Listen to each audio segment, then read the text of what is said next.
ele está fazendo uma Eucaristia profana e estão comungando a própria condenação.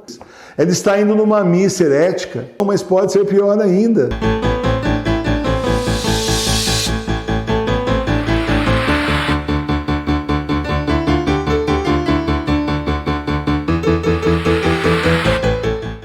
Cruz de exorcismo da Sagrada Face. A cruz da Sagrada Face é um poderoso sacramental na luta contra o demônio. Adquira sua cruz da Sagrada Face na nossa loja virtual. Junto com a cruz vai um livrinho com a história dessa devoção e com várias orações da Sagrada Face para você rezar. Entre no link da descrição do vídeo, o pagamento é feito pelo PagSeguro e a cruz será enviada pelo correio. Cruz de exorcismo da Sagrada Face. Use com fé, receba muitas graças e a proteção do Senhor contra o demônio. Paz e bem. Nós precisamos pensar muito antes de tomar a comunhão, seja ela espiritual ou seja ela sacramental. É preciso que a gente leve muito a sério. Hoje mesmo uma pessoa num vídeo disse que eu estava sendo muito duro com as pessoas. Basta a pessoa confessar e comungar e ela já está salva, indo à missa todos os domingos. Meus irmãos e minhas irmãs, não é assim tão simples, não é assim tão fácil. O Senhor é muito mais exigente do que isso. E Ele pode exigir sim, porque Ele nos deu tudo. Ele nos deu a sua vida na cruz, até a última gota de sangue. Então, uma pessoa que se entrega assim da forma como Ele se entregou, com esse grande amor imenso, enorme, que Ele tem por nós e só Ele, sim, Ele pode ser exigente, sim, e pode esperar de nós tudo. Afinal, Ele nos entregou tudo pela nossa salvação. Então, as coisas não são simples assim. Tem pessoas que realmente vão para a missa ainda hoje como se fosse uma festa. Tem pessoas que vão para a missa como se fosse um desfile de modas, mas um desfile de modas indigno. Antigamente, eu me lembro quando era garoto, eu era coroinha lá com o padre Cícero, Monsenhor Cícero de Alvarenga, em Taubaté. Eu sempre faço isso para não pensarem que é lá com o padre Cícero lá do Nordeste, né? Então, para vocês se localizarem geograficamente. Então eu me lembro que já existia, era uma igreja no centro da cidade, e já existia um certo desfile de modas, de roupas finas, roupas mais caras no domingo. As pessoas como que compravam aquelas roupas e tiravam para ir para a missa, mas não era só uma roupa boa, que é o normal, não é roupa de missa, mais bonitinha, não. Tinha aquele luxo. Mas isso ainda ficou pior, porque além da pessoa naquela época ostentar o luxo, hoje em dia consegue ser pior. Hoje em dia a pessoa ostenta essas modas horríveis do mundo, que fazem de tantas mães de família se vestirem piores muitas vezes que tantas garotas de programa por aí. É horrível. Tem um monte de gente lá que é assim, se espirrar, fica pelada, você está me entendendo. Tem gente que vai com aquela calça tão apertada na sua frente que fica complicado. É ou não é? Então, calça transparente, os rapazes de bermuda, pernona de fora, camiseta regatas, aquele monte de pelo para todo lado, né, aparecendo, músculo, aquela coisa bombada, camisetinha aí, baby look. Então essas pessoas já estão indo não para a missa, não para o sacrifício do Senhor, mas para o encontro social. E conversam, né, no começo, antes, durante, muitas vezes depois, falam alto, contam piada, comentam, o padre lá falando, supondo um bom padre, né? E, no entanto, essas pessoas não estão prontas. É o que acontece aqui no início da carta. Porque antigamente era assim, né? As pessoas se reuniam no início da igreja nas casas.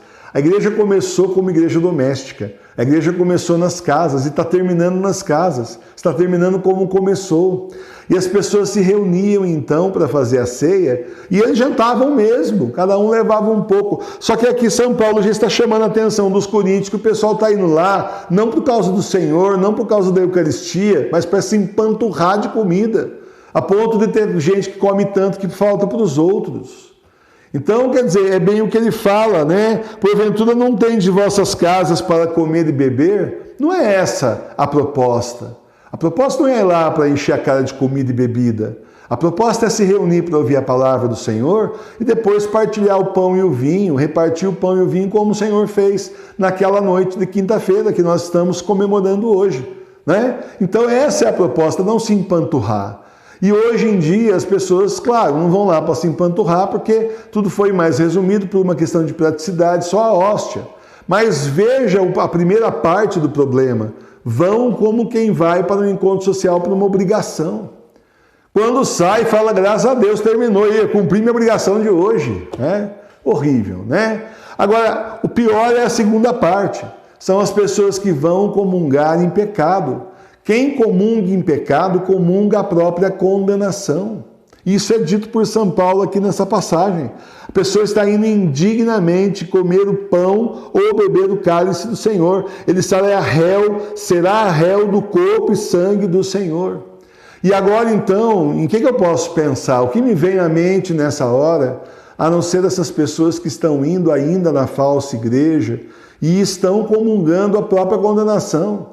A pessoa pode até não ter pecado nenhum, mas ela está comungando da própria condenação. Por quê, professor? Simples.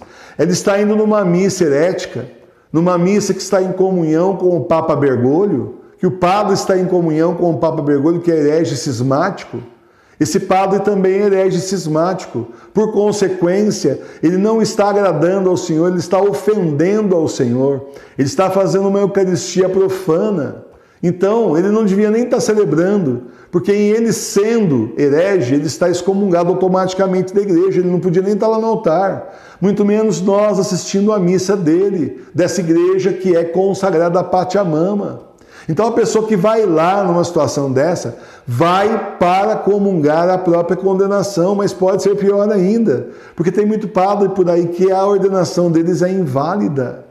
Eu já fiz vídeo a respeito disso no canal, tem padre aí que não é padre, são pessoas que a ordenação não valeu nada, ou porque a pessoa entrou de má fé na igreja, enganou o seminário durante 8, 10 anos, ou porque o bispo é inválido, a ordenação do bispo também é inválida. Porque na década de 30, gente, foram milhares de garotos que foram agentes comunistas, a grande maioria deles homossexuais, que foram infiltrados na nossa igreja, para acontecer exatamente o que está acontecendo hoje. Então a ordenação deles é inválida. A partir do momento que um padre, que não é padre, vira bispo, ele é ordenado bispo, mas não é bispo. Tudo é inválido. E as pessoas vão lá comungar o quê?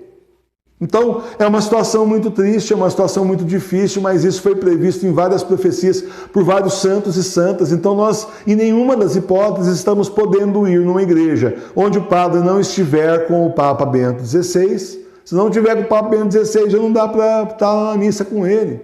E mesmo que ele esteja, a gente não sabe nem se a ordenação dele é válida. Está complicado. Professor, então onde que eu vou? Bom, gente, eu estou aqui na Capela da Sagrada Face, foi onde Deus me trouxe. Você está aí na sua igreja doméstica, foi onde Deus trouxe você também, levou você. O Senhor preparou esse espaço para você, para nós é esse.